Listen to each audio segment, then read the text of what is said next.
All right, everybody. Thank you so much for joining us this evening. I will be joined momentarily with our very excellent, my good friend, and our excellent in house clinician, Justin Harris.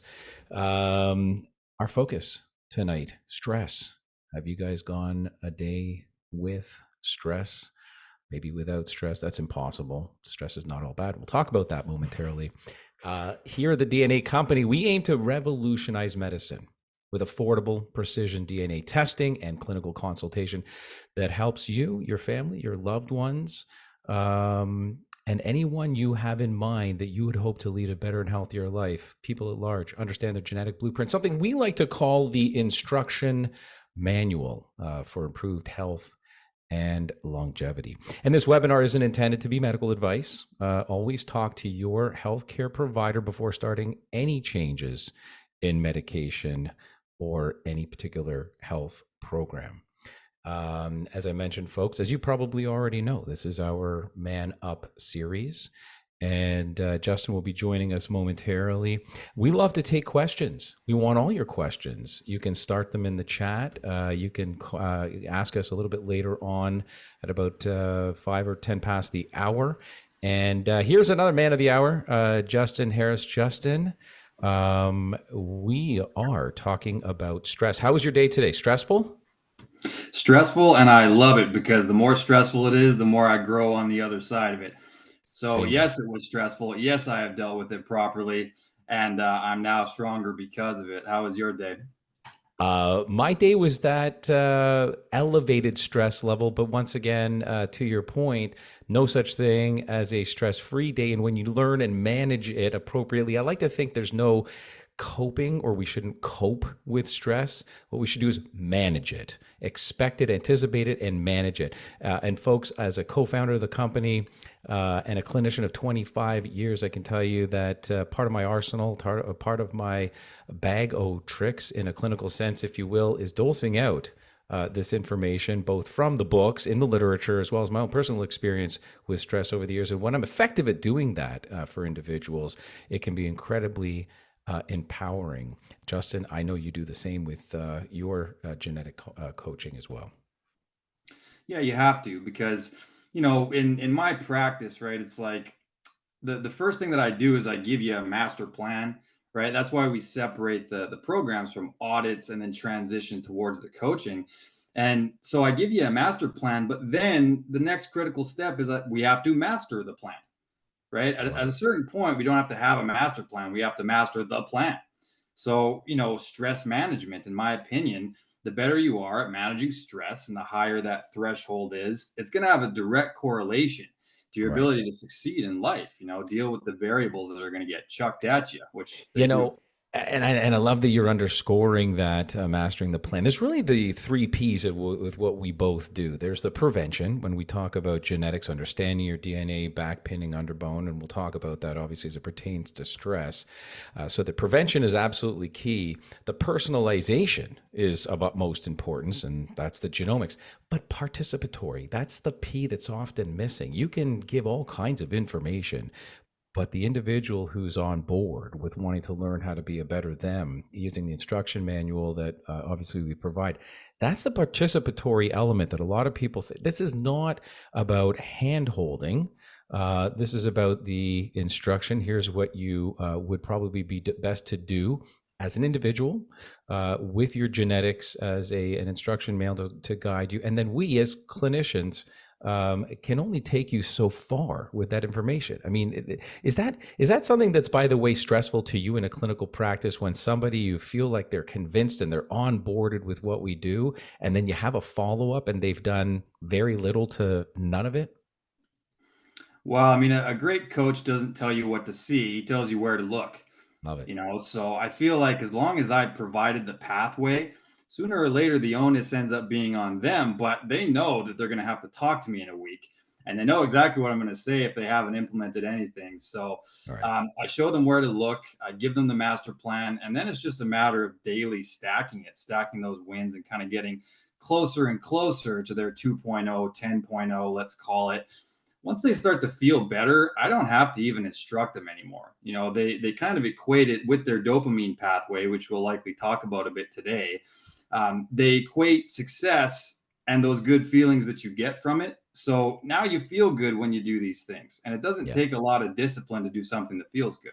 You know. Absolutely. Couldn't agree with you more. So, we like to kick these sessions off, these webinars with what's trending before we get into the weeds about what we feel stress is. And folks, we have agreed not to go down that biochemical pathway. We're not taking you back to 12th grade biology and the hypothalamus, pituitary, adrenal axis.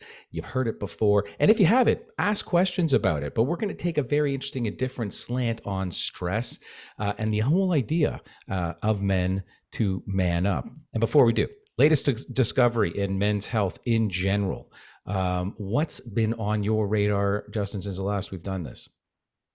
So I am always looking for just different things to give you an edge. That's that athlete in my brain. I can't really shut that guy off.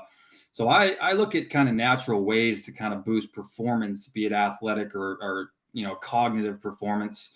Lately, my obsession and what I've been really interested in is this thing called turkesterone. It may be pronounced turkesterone. I'm not actually sure. I call it turkesterone, but it's actually a plant compound that has muscle building and strength performance that are on par with some, low level anabolics, let's call it. But it's very fascinating because it's actually not binding to the androgen receptor, right? So you don't get those androgenized kind of side effects. It's not going to mess with your hair, mess with your skin. It's not going to shut everything down, but it is on par, acting actually via the estrogen receptor, the estrogen beta receptor, to influence muscle mass and strength and performance and things like that. So I'm strongly considering giving it a try, but the research is phenomenal and insane, and I've really been curious on that one lately, I suppose. I love it. And I bet you that's got a lot of head scratching. I'm going to say energy. I'm always, my radar's always around energy and the latest around energy. And if you're a fan of Dr. Charles Brenner and you're listening to what he has to recommend around nicotinamide riboside, or perhaps Dr. David Sinclair around NMN, nicotinamide mononucleotide, the whole idea is the race to downstream NAD. Which is ultimately going to help precursor ATP, which is the currency of energy in our body. And actually, it somewhat relates to today's topic, stress. Stress zaps you of energy, and then you're looking for more, and you typically go to the false energy gods of the world, caffeine and stimulants. But here's what's peaked, if you will. Excuse the pun. You'll know why in a second. My attention. There is a TSI, that's the group manufacturer of an ingredient you can find in so many different, now just recently available over the counter supplements, called Peak ATP. So before now, you showed me a product with ATP in it, and I'd be like, you don't absorb ATP by supplementing with ATP. That's impossible. NAD, same kind of story. NMN, yes. NR, yes. But ATP, no. There's a disodium ATP, and the research is very compelling, if not maybe convincing, that by supplementing with this disodium ATP called Peak ATP, so that's what you look on your label for, you're going to ramp up immediately a non-stimulating direct energy source. So that's been on my radar. I'm following that research and that science pretty closely, because who couldn't use more energy, particularly at the end of the day, if you're stressed, and stress has sort of zapped that from you. So that's our topic of today. I like this idea that stress is triggered, if you will, by a requirement of the body, or even the mind for that matter, to adjust, to adapt, to respond to changing circumstances or pressures. That's kind of the definition I like. But reaching one's threshold, because we all have a different one, right? Like some people have, it's like the boiling point of water at sea level, 100 degrees. For some people, though, their boiling point is 110. For others, it's 70. And that's where genes play a role. So is your boiling point 70, 80, 90? Is it 100? Is it 120? How do you manage stress? And then at the end of the day, I really feel it may, in fact, be North America's #1 silent killer. Stress contributes to diabetes, heart disease, and even cancer. Is there a definition that you like or that you go by, or when somebody says I'm stressed out, you say kind of, what do you mean? And then further define it in the world of Justin?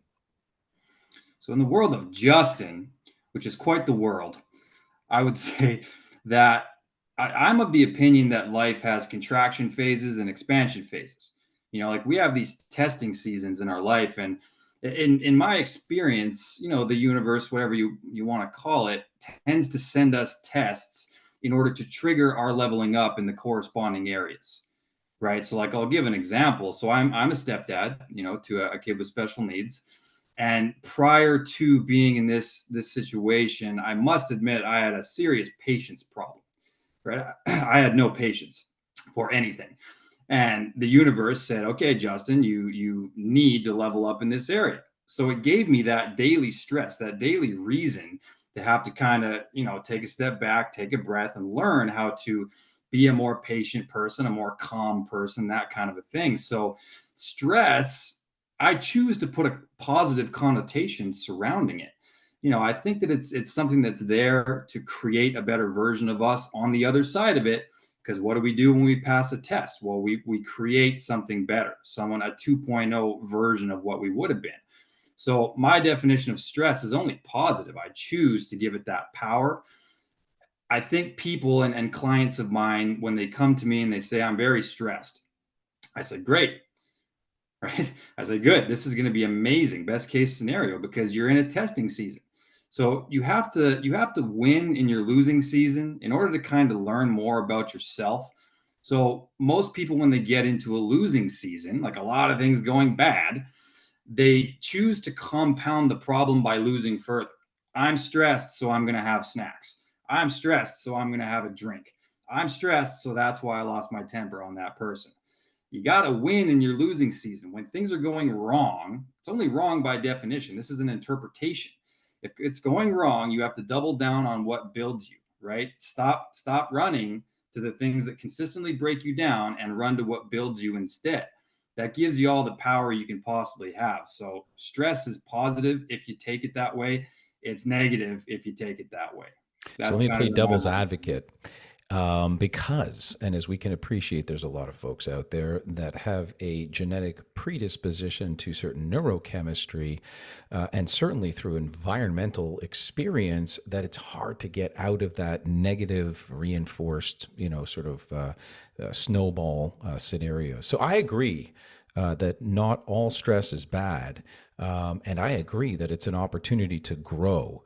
But balance is key. And that's really the message of today. If you find that you're imbalanced and overly stressed, we've got some solutions for you. And it starts with understanding your genomics first. Off mic, off camera, we've talked a lot about, and even on camera, hormesis. This is something helpful actually to understand this idea of balance, and not all stress is bad. One of a perfect example, in fact, that you and I are both very much into is exercise. Weight bearing in particular. That's hormetic because it's very physically stressful. We'll talk about different types of stress in a second too, but hormetic stress is that amount of stress that at the end of the day is just enough to provide health benefit, but does not kill you. Too little of which will do nothing. Too much of which may be harmful, chronically might kill you. What's your take on hormesis? How do you intervene using that concept with your consultations? Yeah, so the Chinese made the yin and the yang, what, 5,000 years ago. We've always known that there's this concept of hormesis and the body's desire, and also innate ability to create balance within itself. So the introduction of self-imposed adversity, let's say via something like exercise, it triggers in you positive stressors that have certain adaptations that actually create you stronger on the other side of it, right? So when we lift weights, it's very stressful. And when we fast, that's another hormetic stressor. Cold is a hormetic stressor. Heat is a hormetic stressor. There's this point where we can press our body with these different stressors to actually get some additional functionality out of it. But too much fasting is going to start to kind of spill over and do some damage.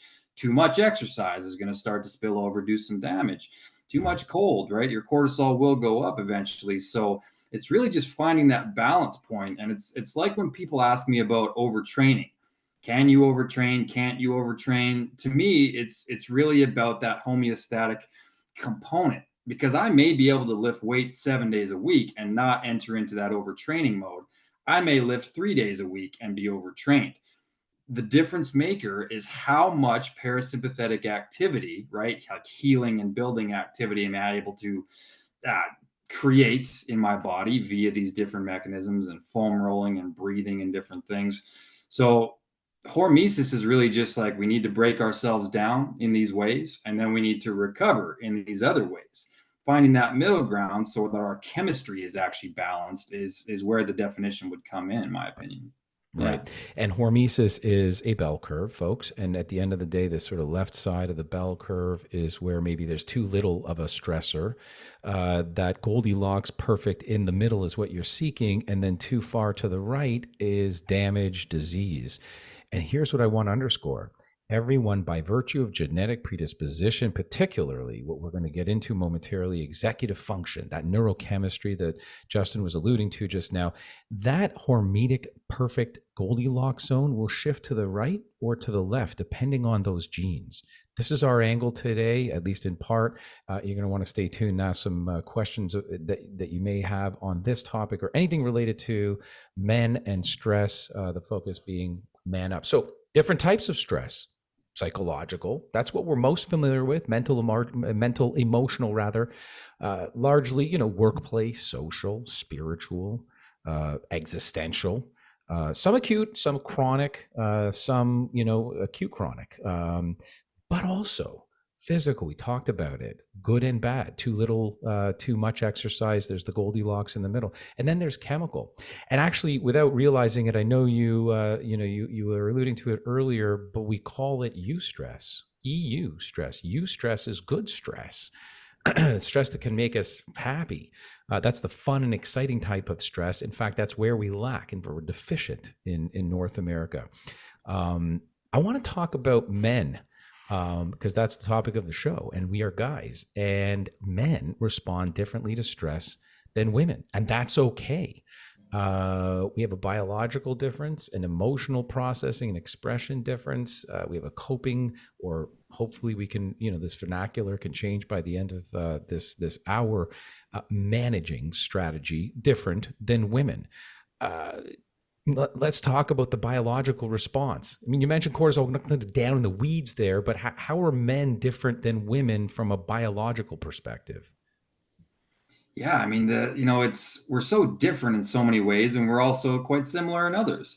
We're similar in that we all have the noradrenaline pathway. We all have a serotonin pathway. We all make hormones, different things. But what I would say is that with men, there's this relationship between testosterone and cortisol that I think is a little bit more pronounced. I think that the higher your cortisol is, which in and of itself, cortisol is not this evil thing. It's necessary for circadian rhythm and different things. But it's chronically elevated in so many of us, and it actually can have a direct lowering of testosterone, growth Right. hormone, things that make us feel good. Like testosterone has an antidepressant effect.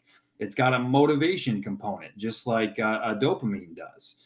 So when males are stressed, I believe that there is that hormonal impact that makes it so that we're not as strong, we're not as confident.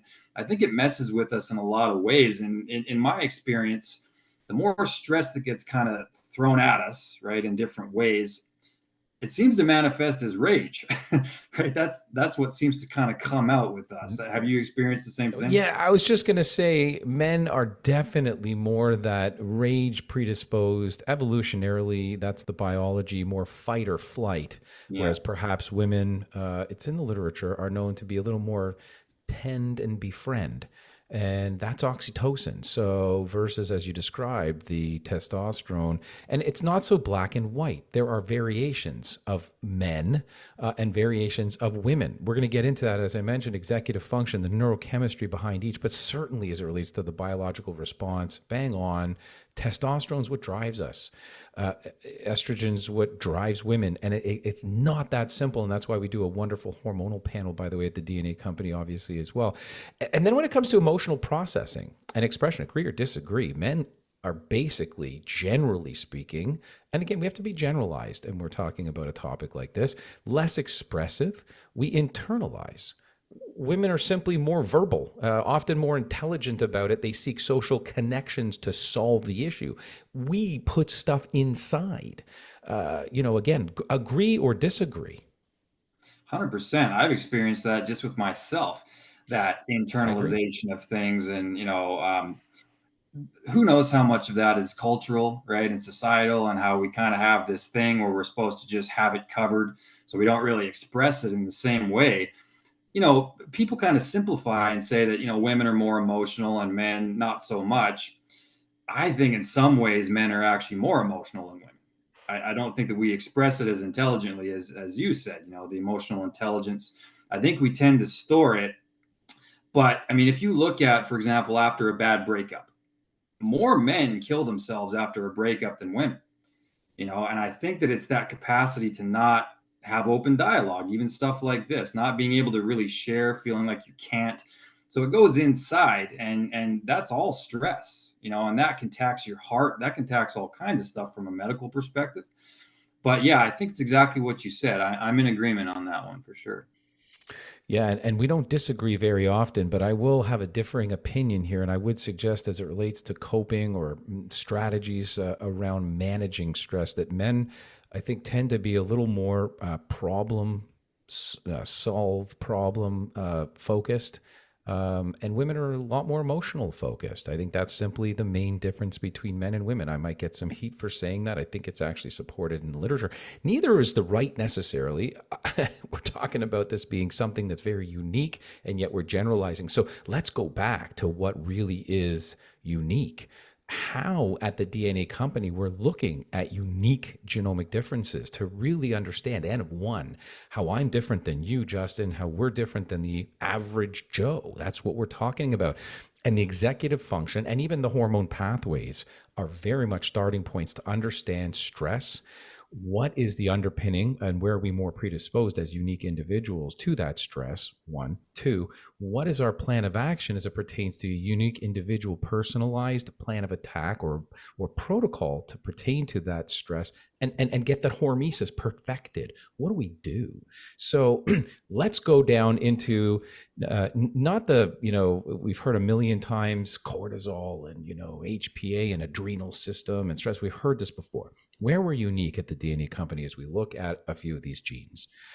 ADRA2B. We'll talk about this in detail, but this is the gene essentially in charge of adrenaline, COMT or COMT, the speed at which we actually uncouple and metabolize dopamine and other catecholamines, the DRD2 gene responsible for dopamine, MAO, 5-HTTLPR, both of which are responsible for metabolizing and recirculating or recycling, if you will, serotonin, and BDNF, brain-derived neurotrophic factor. This is where I want to kind of focus our attention for a little bit, and how we each express those differences and have variations within those genes really dictates at the end of the day how we manage stress. Talk to us a little bit more in detail about the ADRA2B gene, because I know that's one of the first genes you look at in the executive profile that you can tell right away with your clients, this is their predisposition to stress and how I'm going to maybe approach this individual as it pertains to stress in their life. Yeah, I'll share something funny about that, because that's actually the first gene I look at across the board for everybody, no matter what, because I have to know how to present information to this individual. And, I'll get into the weeds a bit here, but let's say they have a double deletion for ADRA2B. Yours truly actually has a double deletion there. And so you have to be aware that the level of bluntness you may be able to use with this person can be a little bit reduced, because yeah, it's exactly what you said. The ADRA2B gene is associated with the noradrenaline receptor. When we have deletions there, it actually makes it so that there's this tendency to kind of make a mountain out of a molehill. You Right. know, like we suffer so much more in imagination than we do in reality, especially people that have deletions. I'm guilty, man, of that one. I will blow up an event and make it the most catastrophic thing of all time. And I came to learn through the testing that we do that it is in fact a genetic component. Really, there's two movers to how that kind of mechanism works, right? So the first one is COMT, that's COMT, and in this circumstance, COMT is what methylates that neurochemical. So when I say methylates, I just mean it makes it available And then COMT also clears it, right? So it's like a reset button. And if you have a shorter version of COMT, it means that that noradrenaline is actually going to clear quick, right? So when you feel the anxiety or the trauma from that, it's going to at least go away in a timely manner, right? Which can definitely influence your experience of whatever that event was. Yep. If you have it in the middle, like the medium COMT, yeah, it's going to clear. You're going to feel it for a bit though, you know. If you have the AA version of COMT, that long COMT, it's like you can't hit the reset button, Right. right? So when something comes up that you've interpreted as trauma or stress, let's call it for today's purposes, you can't quite get over it. You know what I Right. mean? It kind of sticks around for too long. Right. So once it's been methylated and made available by COMT, the receptor site itself is that ADRA2B. And we measure that as what's called a deletion or an indel or insert, right? So it'll either be I's, which means you have a copy or two, or D's, which is a deletion. So if there's a D, or heaven forbid, two D's, that's going to represent a far more intense stimulus, a far more intense feeling when that kind of traumatic event happens. Right. So you can imagine the differences there. If you have the more intense version of that and a longer COMT, it's really intense and it sticks around for far too long. Right. This individual is not going to be an ambulance attendant. You know what I mean? Well, I love that analogy. And there are certain jobs that are more, conducive to certain genetic types. And, it'd be, imagine a world in which we were able to invoke this type of testing for, high school students before they went and chose the, endeavors or jobs, that they ultimately got into for the rest of their lives. So just to recap, the deletion, the D that you described yourself expressed with ADRA2B, the adrenaline gene, if you will, related to stress. The deletion variant of this gene is basically associated with an enhanced emotional memory that can affect stress responses, potentially even impact, these neurohormones beyond adrenaline into cortisol and all these different things. And then the COMT gene encodes for the enzyme that basically breaks down catecholamines like epinephrine, norepinephrine, adrenaline. And then variations in that gene basically affect the enzyme's level, influencing mood, stress, resilience, everything we're talking about. So that's only two genes deep, folks. We're going to get into DRD2. That's a gene that encodes for dopamine. And that dopamine receptor, D2, is involved in the reward pathway. Believe it or not, reward and the sensation of pleasure plays a role in stress. And that's been linked to addiction, other issues. But variations in this gene influence all kinds of decision making processes. And if you go down the wrong pathway, that ultimately may have the physical or toxic stress burden to your body. So, once again, this is not just all psychological, emotional. So, DRD2 plays a role in that. And then, and tell us about the combination around the TPH2 gene, 5-HTTLPR, all that stuff as it relates to serotonin that we often misconstrue as simply a happy hormone. This is also related to stress.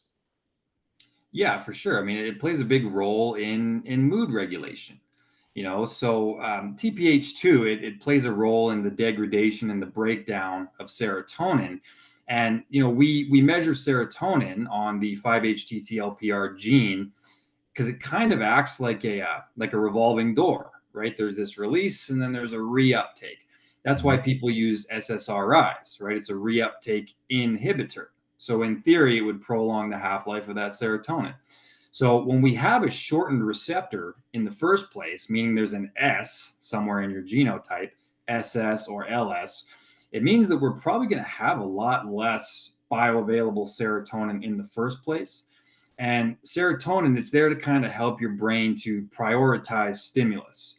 So when we are dysregulated, right, we have a little bit more attention to detail, which can have its upsides, but you're also going to have that irritability factor with people, right? Because you're noticing little things and that clock is ticking on the wall and buddy over there has been chewing the same gum for so long, it must not have flavor left. And, your brain will just go all over the place. The way I describe it is that there's that term seeing the forest from the trees, Yeah. right? when you have dysregulation in serotonin, you're so zoomed in that you can't really see the beauty of it all.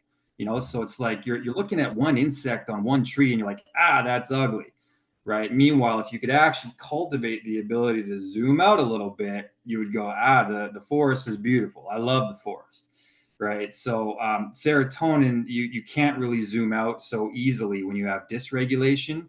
When you're completely regulated, you can zoom out, but you may be missing some of the beneficial effects of having attention to detail in the first place. Right. So I always speak of it in paradoxes, and there's good and bad to all these genotypes for the most part.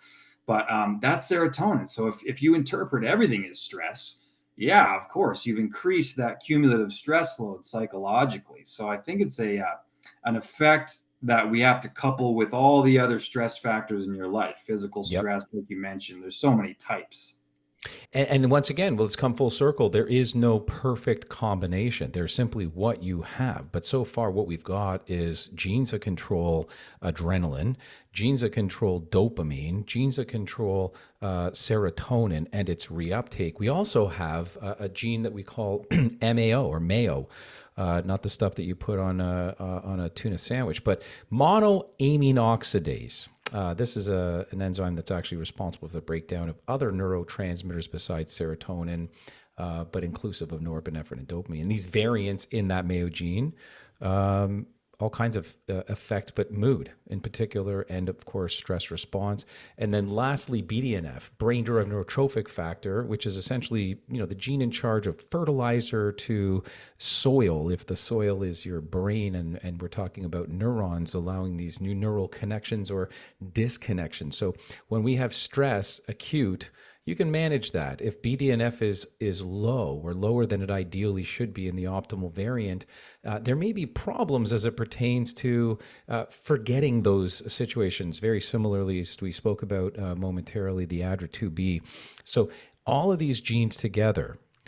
It's also, by the way, in charge of neuroplasticity, BDNF, and again, that connection and disconnection. So, what we're getting at here is there's a number of genes relevant to mood and behavior that play a role and cross connect as it pertains to how you, as an individual, manage stress. And what we thought today is what we'd do is we would describe three generalizations. Art, you might resonate with one of these generalizations, but three hypothetical guys.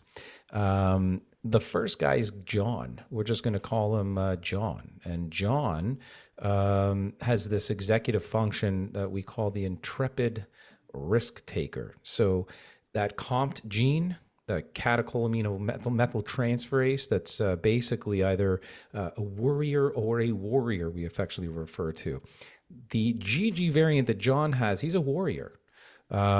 He's got a very low DRD2, so he's an AA. That makes him a thrill seeker. So this particular presentation, he's a warrior, a thrill seeker, and lastly, his MAO is a GG variant. A GG variant meaning that it's quick to, fast to break down serotonin. Not a lot of these feel-good neurochemicals are remaining. And so this individual, the stress mechanism, at least behind this, he's got a quite a low dopamine reserve. He's always seeking for that next dopamine hit. He's always looking for the next reward. His predisposition is toxicity, physical, oxidative stress. This is, not necessarily mental, emotional stress, but physical. I thought I'd start there because it's a misnomer that stress is simply a mental, emotional thing. So this risk taker, they may get involved in alcohol or substance abuse. They may face, a higher risk to death just from engaging in specific habits.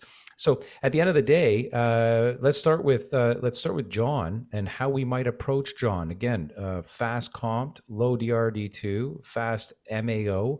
What are you going to recommend somebody with these physical, particularly stress implications? Yeah, so I mean the real issue here is that he doesn't have this capacity to actually feel much of a dopaminergic response in the first place. You know what I mean? So it's not very intense, and we can certainly see why that would lead to addictive behaviors.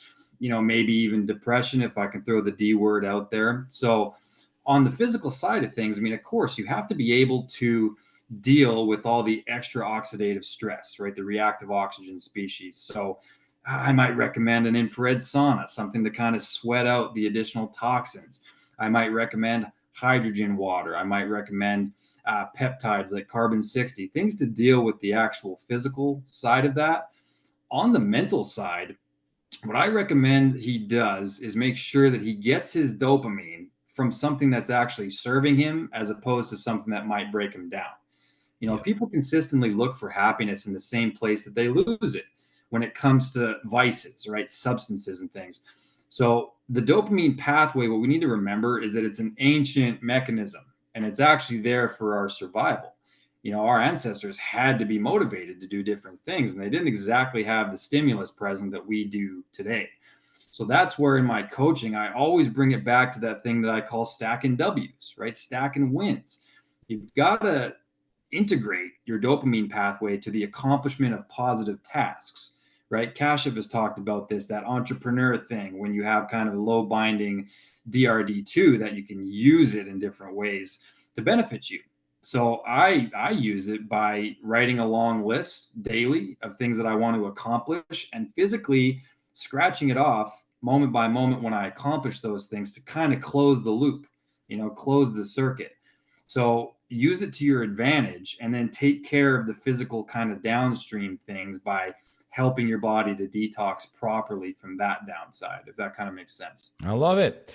Yeah, my mind goes toward precursors to dopamine as well. Again, this person's probably not stressed in the standard psycho emotional stress that we typically resonate with, at least probably less than the average person. But again, the focus is that, very oxidative stress. But starting with trying to help replenish his dopamine, I go to the L-tyrosine amino acid, which is the direct precursor to dopamine. So starting with diet, I'm going to get him into a dopamine diet, replenishing and or helping to increase stores of dopamine. Widely available. You can just Google this, the dopamine diet, but ultimately a lot of lean meats, some game, chicken, turkey, a lot of greens, nuts, seeds, things that are high in tyrosine, the amino acids, a precursor. One of my favorites, Justin, HRV. This is one of the one of the wearables. There's so many of these versions. This little guy clips on your ear. Most of smartphones these days have apps, even free apps. You can do HRV analysis, but heart rate variability is, of course, the study of the beat to beat variation in the heart.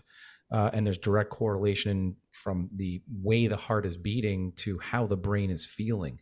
And of course, we can manage, stress, not just the stress this John experiences, perhaps, or that overload, desire to go and seek out his next hit, but heart rate variability and lessons to manage heart rate variability, whether you're using wearable technology to look at your beat to beat rhythm so as to optimize it, because that's the end game.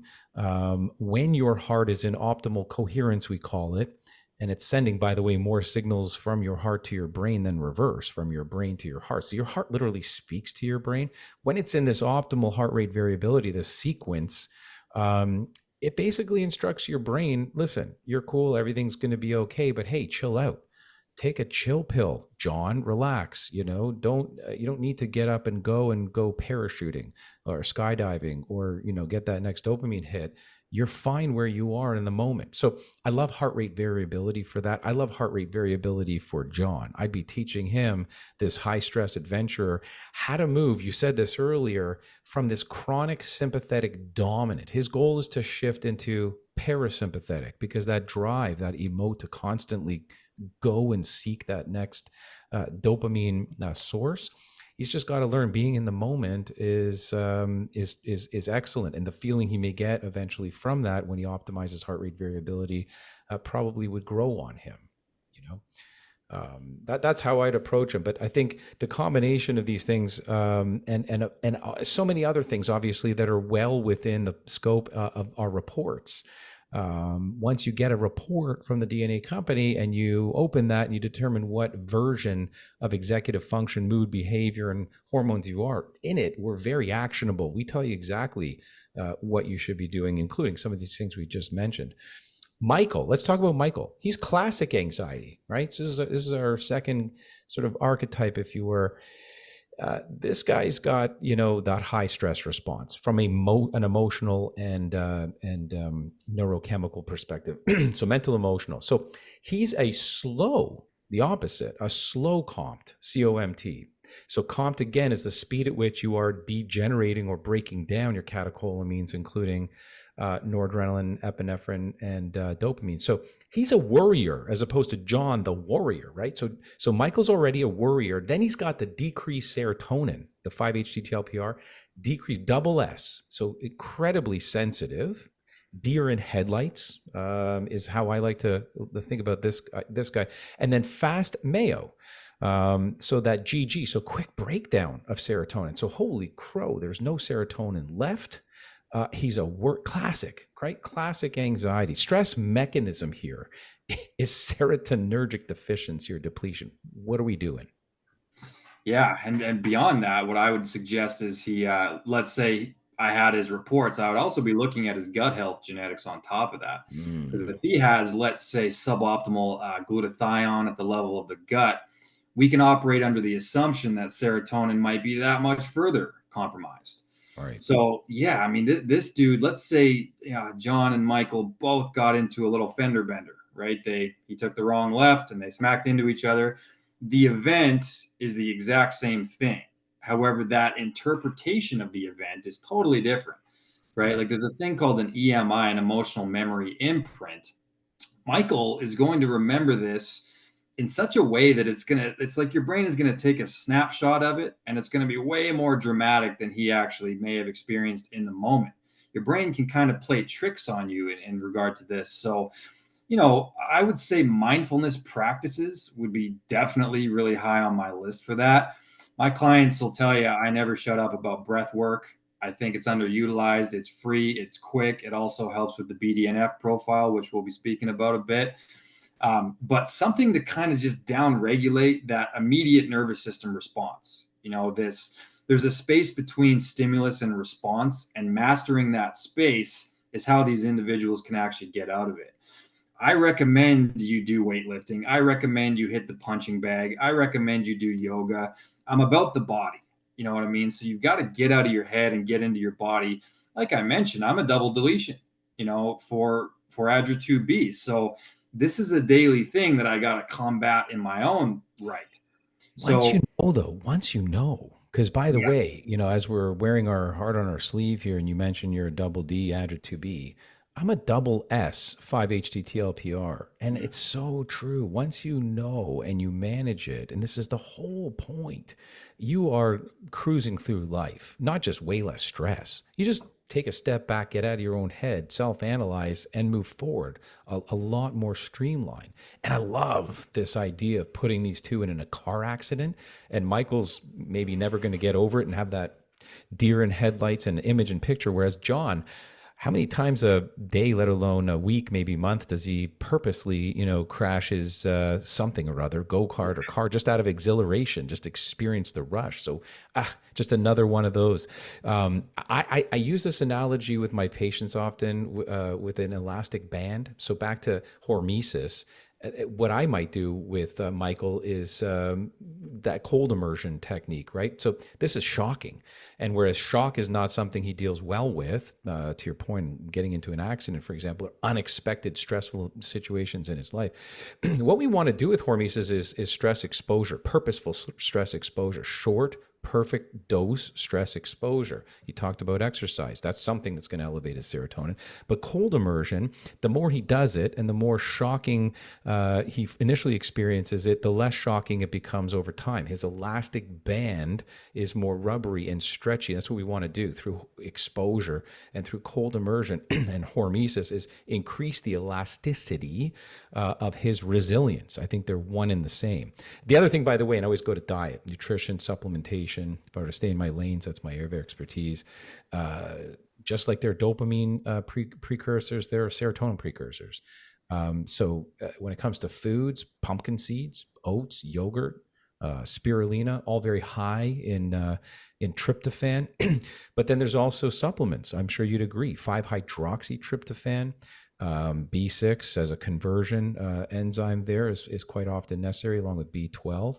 Sometimes even magnesium, get the whole thing kind of going, but to upregulate, increase more serotonin to be able to manage stress better in this individual. We're definitely going to be giving him we're recommending some 5-HTP.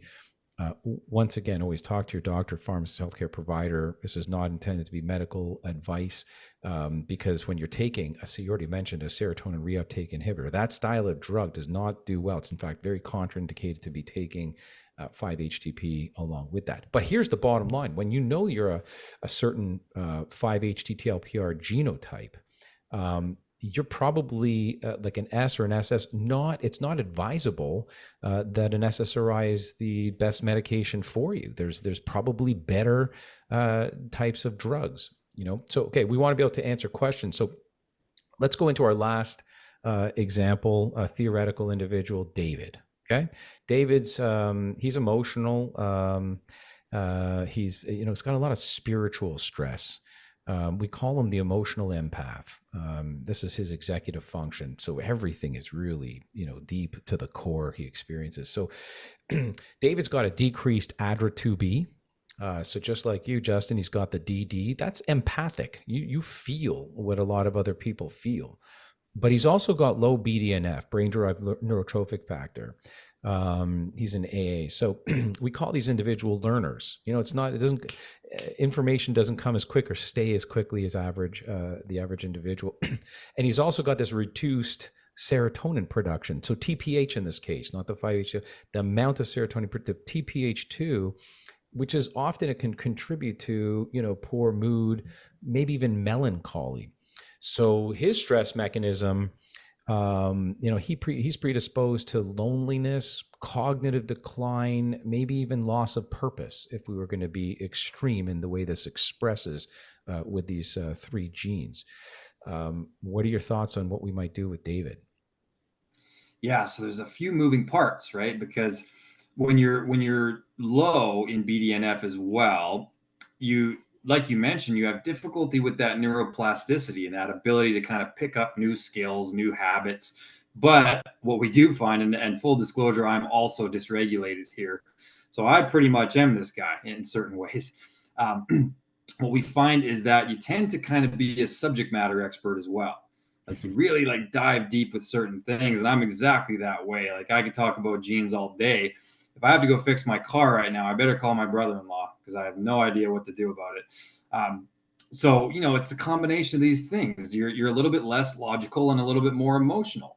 There's Right. double-edged swords here. I'm a better coach because I'm an empath. You know what I mean? Right.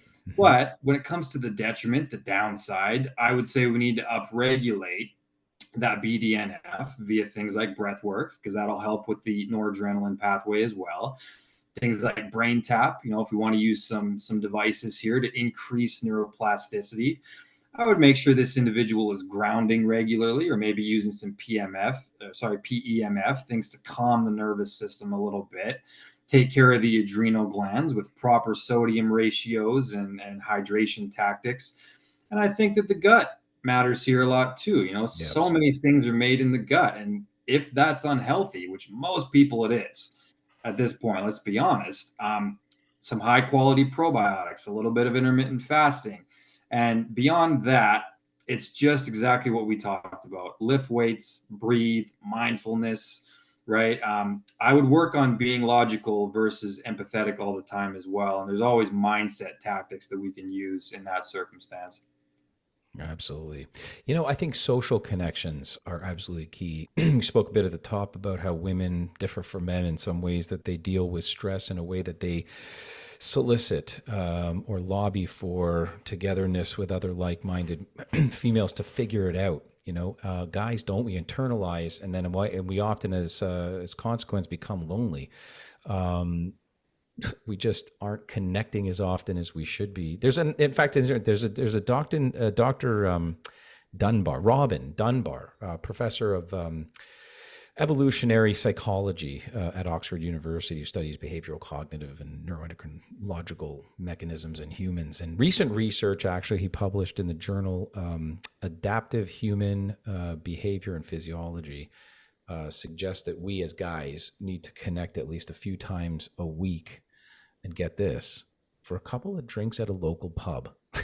That's what he talks about. He studied this exact situation because A, very minimal drinking. In fact, the literature is pretty clear nowadays. It's like very little to none. But nonetheless, it serves as a purpose to go local, to connect, open up, talk with guys, ilk, your like-minded social network.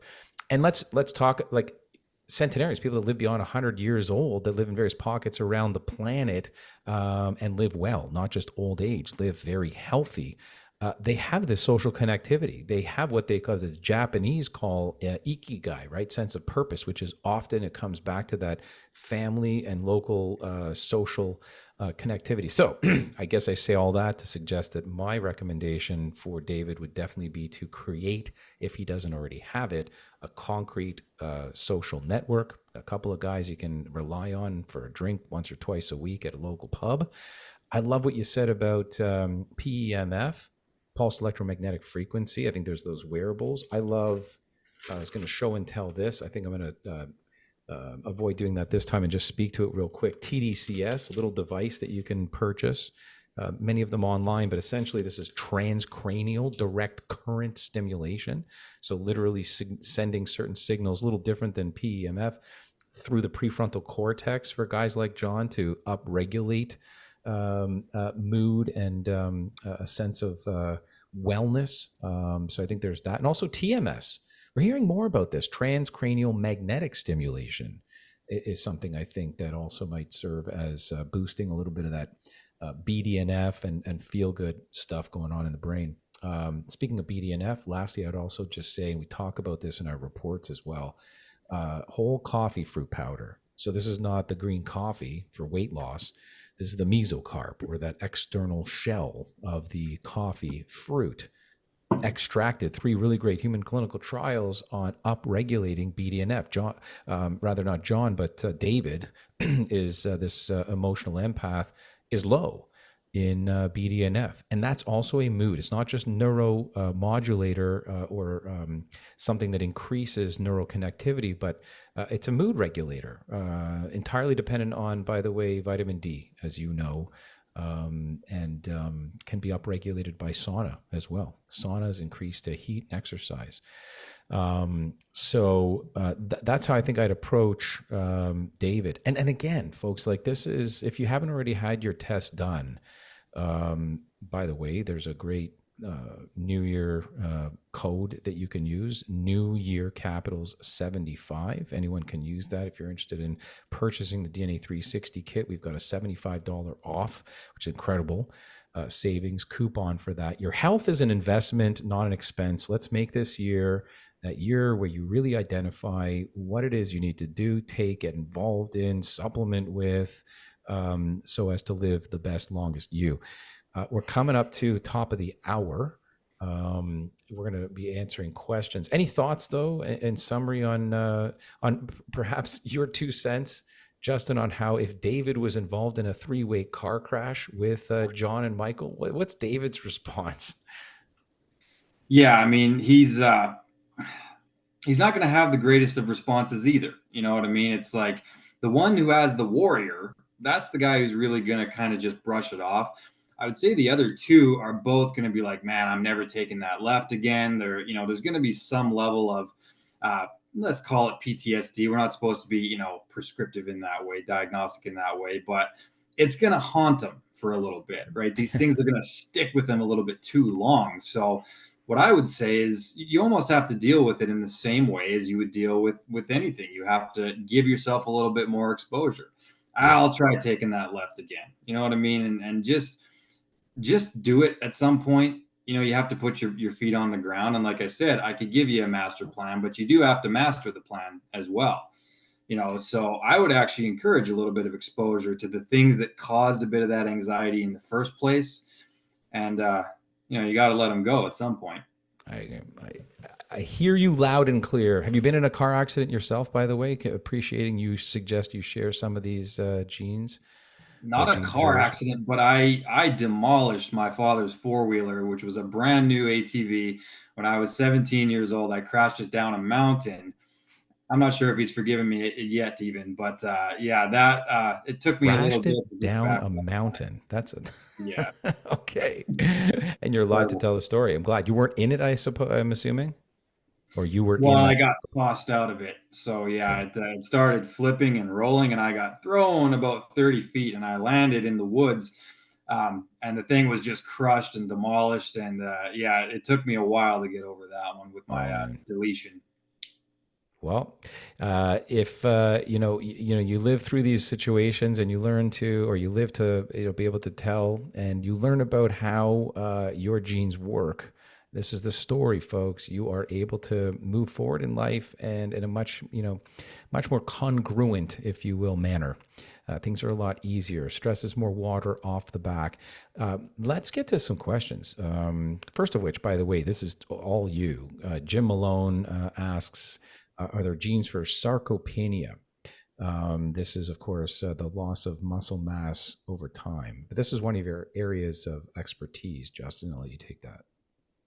Yeah, so something like sarcopenia, I mean, there can be a few moving parts to it, right? I would say that there's a hormonal component there, right? Knowing the testosterone pathways and particularly the DHT kind of androgen pathway, and if you have a good version of that or not. I would also suggest that there is certain things like gut involved there, like your capacity to actually extract the requisite amino acids out of the protein that you eat is of course going to have a downstream effect of as far as muscle mass is concerned. Recovery, right?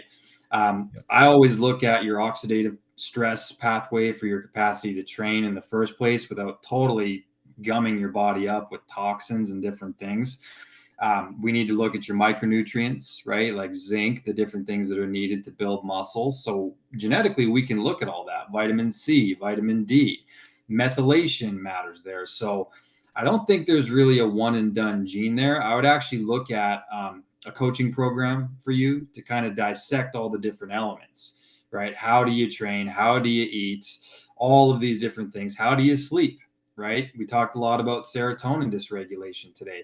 I promise you, if your sleep is compromised, your body is going to be in a consistently catabolic state and eat away any of that muscle tissue that you would otherwise synthesize with a good sleep. So I think there's several moving parts to that, but in general, I would say maybe use some essential amino acids, get high quality workouts, especially with compound lifting, right, to get some amplification of growth hormone. Make sure your gut's healthy enough to get enough protein in without downsides, on and on. I mean, that would definitely be an area where I would coach, but look at those things first because that's going to be relevant, unless you have a separate opinion, doctor. No, great advice. No, it was perfect. And you touched on the supplementation. That was also the second question to that. I would only add HMB. I think HMB has amazing research to support that by supplementing with this amino acid, which is essentially downstream from leucine, you can prevent sarcopenia along with vitamin D. Studies are even more impressive when you combine the two. We don't get enough leucine in our diet to begin with, but we also don't get enough of these with a branched chain amino acid. Don't get enough of the downstream beta hydroxy beta methylbutyrate, which is the HMB. I think everyone should take that after the age of 40 for sure to prevent sarcopenia. Marissa is asking, hi, can stress affect the testosterone in males? And then of course she's as asking how that affects how they function. So that's a big question, but particularly as it relates to stress.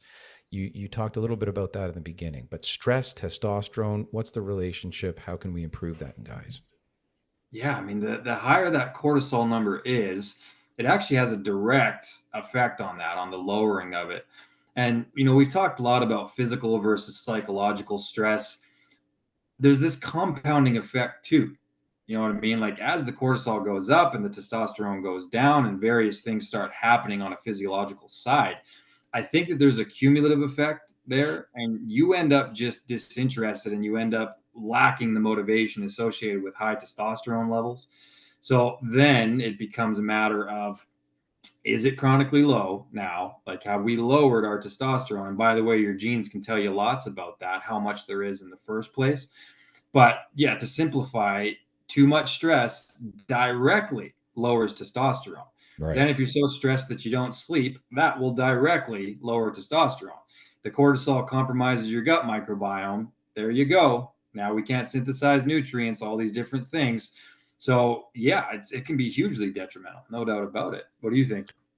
Not to mention, if you're already predisposed as a guy to be on the more estrogen dominant side of the downstream production, genetically regulated, predisposed production of testosterone in the first place, you're going to have an even harder time. And to your point, yeah, you're stressed out, and it's a downstream cascade of cortisol, suppressing testosterone, lack of sleep, as you mentioned, you just don't have the energy to exercise, which is naturally going to increase testosterone. So I guess what I would say is know your numbers. I mean, if you're really stressed out, besides how we're talking about managing that stress better and thinking about getting a coach with the DNA company, don't just stop at learning about your DNA.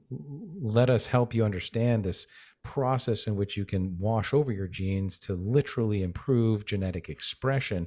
And that's with somebody like Justin, who's incredible at this very topic of hormone regulation and stress regulation. So I would say know your numbers by testing functionally. So our genes will tell you what variation of stress response you might have and how your hormones work. But knowing your numbers live, besides that, like what level of testosterone do I have currently? And do I maybe need to supplement or do some bioidentical hormone therapy? Do you even qualify for that? Do your genes suggest that, that would be a good idea? These are all questions that ultimately we can help answer.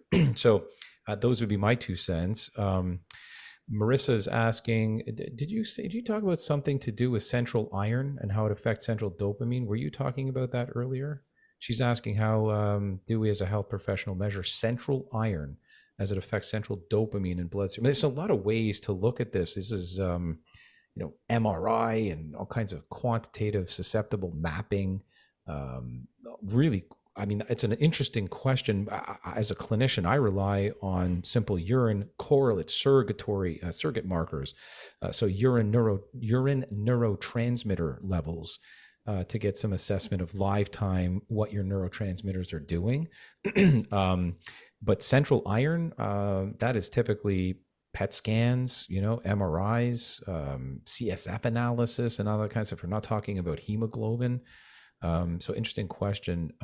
But she alludes to, where do we get it? Justin was talking about it, and I don't remember you talking about that. It might have been a misunderstanding. Yeah. Peak ATP, I can answer that question from Marissa.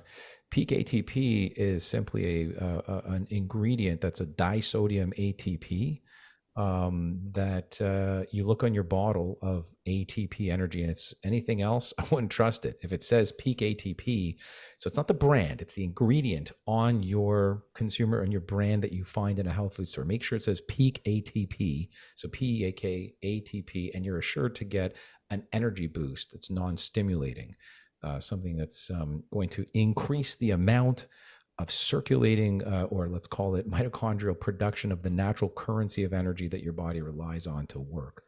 All right. So Dirk asks, would it be better to get increased energy from red light therapy or molecular hydrogen, perhaps, rather than a supplement? Maybe. Justin will answer in a second. And if these two modalities work so well on reducing inflammation and rejuvenating the mitochondria, shouldn't these be great to use for stress? Couldn't disagree. I have yet to try either of these, but they seem highly recommended. Obviously, he's acknowledging that they may seem like a silver bullet. You're sort of nodding, as I was internally there. What are your thoughts on mitochondrial upregulation, inflammation downregulation from red light and molecular hydrogen? I think they're great therapies, all of the above. Honestly, it's just a matter of, we have to know what your antioxidation pathway looks like, because, for example, with red light therapy, anything that actually makes your mitochondria produce more energy will also produce more reactive oxygen species, right? So there can be a bit of a double-edged sword. So if we introduce a new stimulus to get more ATP out of the mitochondria, which is a great idea, but your genes are such that you have a total imbalance between your SOD2 and your GPX gene, let's say, to where there's going to be a buildup of that intermediate chemical, hydrogen peroxide. We want to be aware of that before we go blanket recommending things to upregulate mitochondrial function. So, using a supplement in concordance with something like red light therapy may actually be the best case scenario. One or the other on its own might not be as effective because the left hand has to know what the right one is doing in this circumstance. So, for example, this must sound like I have awful genes. I keep bringing up where I'm suboptimal here, but I have the worst case scenario for SOD2. I have a TT genotype there, and I have kind of the medium GPX. So, everything I do from a mitochondrial perspective, like red light therapy, which I do daily, I have to then counteract the downside with carbon 60, with hydrogen, with any of these other supplements. So, to answer the question, everything you mentioned is a very good call. Knowing your genes can make it so that we have a more well rounded approach to kind of know that we're not creating a downside and taking one step back as well. Mhm. So know your genes. Once again, look at that SOD2 pathway with the GPX. Know how you clear ROSs, and then we can be a little bit more detailed with what interventions we choose and which ones we don't. I agree. Supplements are my passion, nutraceutical ingredients, botanicals. So I wouldn't call one thing better than another. I would suggest that by understanding your genetic aptitude and predispositions, pairing those with diets, nutrition, lifestyle, select technologies, and of course, supplements is the way you get to manage genetic expression, and it's choosing those, just as you were describing for you. Everyone's different. They need and require different combinations of things. So there really isn't such a thing as red light therapy being better than a supplement or vice versa. What I like to think of is anytime you consume an ingredient that you're achieving some kind of up or maybe down regulation, in this case of neurochemistry, that's going to improve your predisposition to stress one way or the other, that will actually supercharge whatever technology you might be entertaining, such as taking whole green coffee powder or the mesocarp fruit and then going into a sauna. Boy, wouldn't that upregulate your BDNF more than just the sauna or just taking, the coffee supplement. So that's how I'd approach it, and that's what we do in our genomic panels and our profiles and our reports. What do you think about flotation tanks? A couple of questions around flotation tanks managing stress. Have you tried one of those? I had a I Never had a tried it. I had a coupon for one of those that sat in my drawer forever. Yeah. Just never got around to it. I think it's we live in a world with massive levels of stimulus, unnatural levels of stimulus.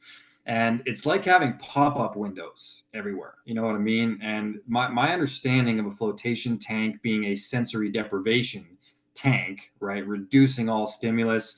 The water is heated to the same, temperature as your skin. So you're just kind of floating in space. And yeah, you tend to get some level of clarity there because you don't have any sensory input. So I think that it acts as a reset button, right? Like Control Alt Delete to get rid of the pop-up windows. That's based on what people I know have told me of it. It's on my bucket list, something I plan on doing. But um, I'm a big Joe Rogan guy. Regardless of what you think about him, I happen to enjoy his podcast and different things. And he's talked a lot about the benefits he's got from it, the DMT kind of component of it. And I think that perspective and all these different things, the capacity to zoom out, just like I talked about with the serotonin pathway, I think that it improves that in people.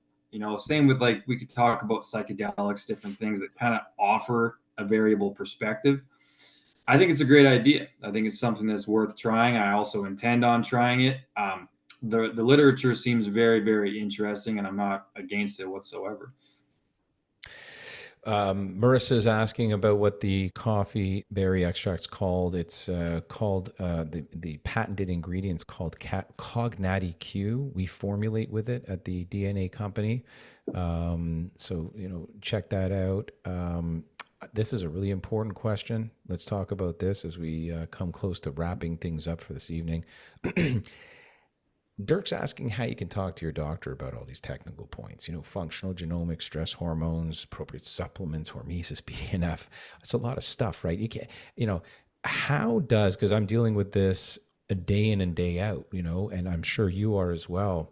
And then the frustration that a lot of individuals have in bringing this information to their doctor or specialist as insights become clear to them that they are very powerful and represent a big piece or a chunk of how they might go about, a health protocol with their doctor or specialist. What do you say to people like, it's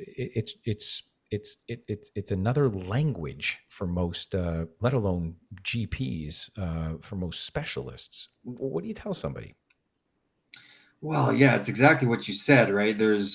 You have the option to go ahead and send your report away and have your doctor actually look at it. But I will Right. admit, a lot of people have said I did that, and they looked at it as though it was effectively jargon. And you use the word language there. Dr. Mansour Mohammed, that's exactly what he says. This is a language. If we start talking about SNPs and deletions and locations, all these different things, it can kind of go over certain people's heads because they simply haven't had the schooling to talk about it. So I would recommend. I mean, our doctors on our team are absolutely qualified across the board, right, to interpret this genomic information and things. So, again, that's where I would actually recommend some of our programs. There's ones that you can purchase where we do our audits, we do our coaching sessions, and then you can also, utilize the methylation testing, all the different things, and have a doctor who's absolutely educated on it kind of, go over it with you and look at it. You would have to be fortunate, other than that, to have like a functional medicine doctor who is capable of incorporating these things with some level of education on it. But yeah, a lot of just normal MDs, it's to no fault of their own. They just haven't had that component in their schooling. So you can try to share your reports, but it's variable on them as to whether or not they'll actually understand the interpretation of that. It's why we offer coaching, isn't it? Getting a coach to help you through your report is the number one recommendation to make some or create some clarity around the actionable points, which things may have priority or precedence over others. Um, so, we talked a lot about the relationship between dopamine, serotonin, noradrenaline, all that relates to stress, the variations in our genes. We delved into pretty complex and fascinating aspects of neurology, biochemistry, but very specifically highlighting, the importance of personalized health approaches. We used examples: John, Michael, David. We're all different. There's no perfect combination. It's just what do you have, and then how do you manage that genetic expression? Understanding your genetic unique makeup is really pivotal in tailoring, healthcare strategies that work best for you, especially when it comes to managing and preventing stress, which is probably North America's number one silent killer: diabetes, heart disease, the big C, cancer. So encouraging Justin and I, both of us are separately together, encouraging all of you to consider DNA testing as a proactive step in your health journey. It's not just about uncovering potential risks. It's about empowering yourself with knowledge, preventing and managing stress better. And our call out is, if you haven't already had it done, get your DNA 360 kit, $75 off with the code New Year 75. Closing thoughts from your side, Justin? Yeah, I mean, it's exactly what you said. Once you have your DNA, you can know how your brain interprets all these different stimulus. And then we can kind of steer you in the different directions that are going to make sense for that.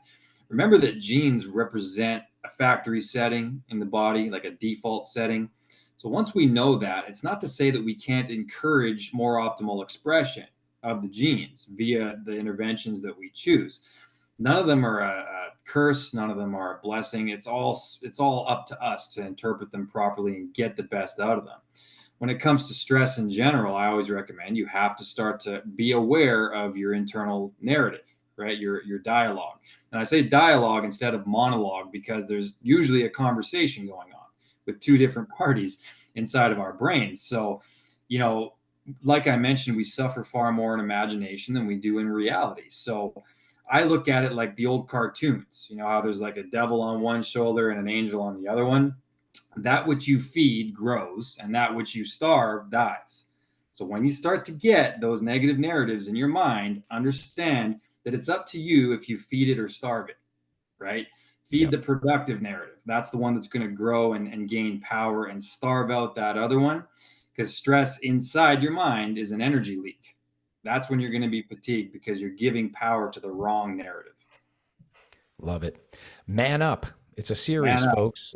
Tune in to future episodes. Justin and I are going to rap about the genomic predispositions with a focus on guys because we just don't get enough of that. And there isn't enough of this information out there. And take this opportunity, please, to embrace the power of personalized medicine. Visit thednacompany.com, get your own test done. Remember, this is your health journey and it's as unique as your DNA. And my number one favorite setting as we sign off, your health is an investment and never an expense. Couldn't be more true as it pertains, especially to guys' health, where it typically takes us bleeding out of an orifice or a limb cut off before we seek health care or prevention. Thanks so much for joining us. Look forward to seeing you guys next time. Thanks, guys. Thank you, everybody. There will be a replay. It will be sent out shortly.